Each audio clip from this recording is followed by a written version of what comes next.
Boom! All right, guys, welcome back, Grand Training Systems.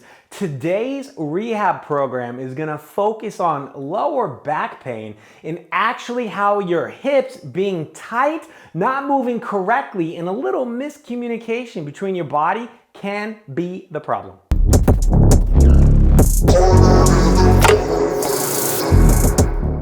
All right, before we get started, let's get a little house cleaning out of the way. All 3 videos come from my online Unbreakable Body program, which you can see the link below. You can hit the link below if you want a free 45-minute consultation where we can talk if the program is right for you. Like always, please like, subscribe, share, and all that beautiful stuff with the video and my channel.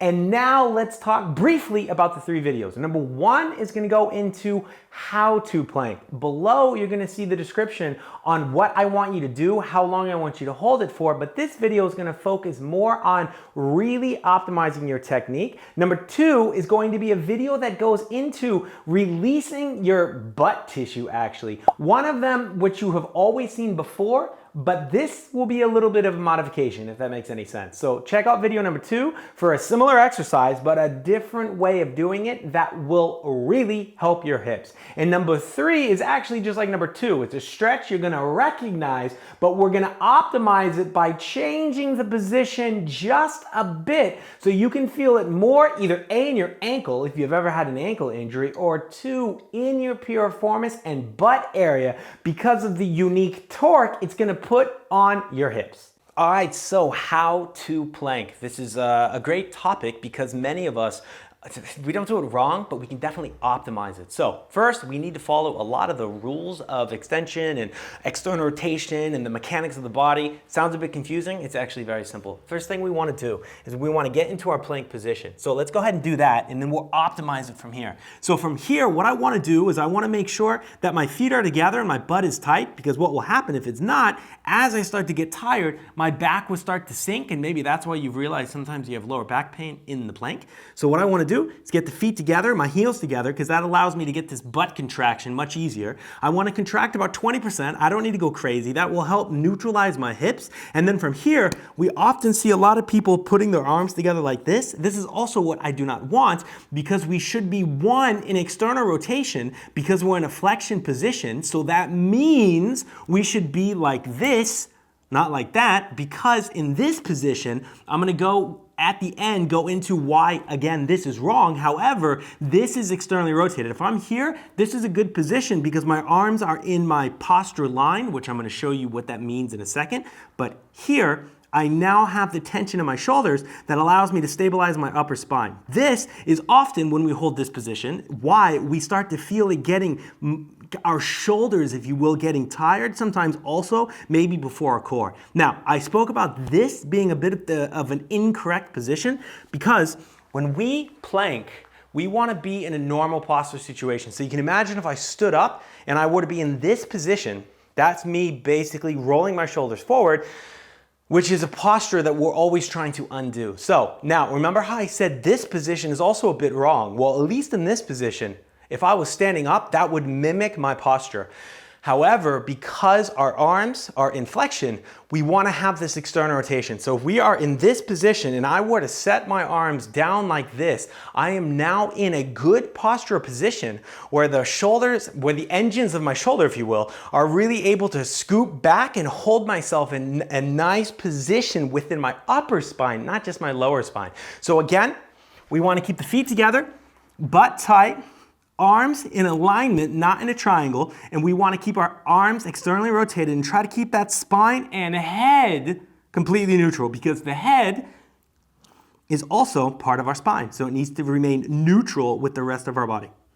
All right, so position number 2 with the 3-way hip mobility exercise, so to speak, would be this. We're going to go into this position number 1. So my knee is bent. My left leg is my movement leg, I'm sorry. My right leg is bent and turned out. So this is my dead leg, if you will. And this was position number 1, just to make a recap. Now what I'm going to do is I'm going to drop on the elbow. And you see when I drop on the elbow, that turns my hips a little bit. So now the roll is a little bit more on the side of my hips. Now, you're able to put your hand here, but what you got to make sure you don't do is turn, as you saw that in that camera right right there, because we want to make sure that we're still working over this semi-lateral position, if you will, because the third position is going to be there. So we don't want to go there yet. We want to stay on position number 2. So feel free to have your hand here. I prefer it there because it opens up your chest too, and then we make sure that you don't turn your hips too much. But as you're doing this, if you want to move your hand here, that's fine. Just try to, even take a look and make sure you don't get any of that hip rotation, if you will, yeah? And you look for that little bit of that flip, so kind of this area where it's like dunk, dunk, and that is the area we want to work on because that's the area causing the problem. All right, so the modified hip opener is very easy. What we're gonna do is get into the hip opener position, which I'm already in, and now I wanna bring my foot in the middle, like this, and I wanna pretend I'm spraining my ankle. So I am literally just dropping my lateral side of the ankle on the ground, but I'm keeping my knee in the air. And what this will allow me to do is, well, I should be stretching my piriformis, but if you've had ankle sprain or you just have a very tight lateral portion of your ankle, you will realize that you feel it here anytime, much before, I can't talk, you feel it in your piriformis. So from here, what we can also do is begin to rock back and forth like this. And if you're able to, which I definitely won't be right now, is to drop down onto one elbow or actually both with trying to keep the back straight. Now, if you start to feel this in your piriformis, fantastic. If not, that's okay. That just means the lateral portion of your ankle is tight because it should be completely on the ground. Another option is you can actually walk out like this because what that will do is increase your body weight into pushing the ankle yet more into the lateral portion. So by moving my arms out, that allows me to really just increase my body weight, but not need the ability to really drop down like this with keeping my back straight. So again, a great tip is to rock back and forth because that will add a little bit of a mobilization into it. And we just want to make sure that we're able to get the lateral portion of the ankle completely flat on the ground while keeping the knee in the air.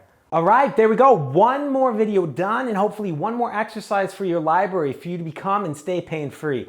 If you have not gone to the website yet, granttrainingsystems.com, and signed up for the free 45-minute consultation, do so now. Let's talk one-to-one about how my digital physical therapy programs can help get you pain-free and keep you pain-free and make sure you live a life that is pain-free. If you have not subscribed to the channel, do so now. Hit that goddamn bell so you get the notifications.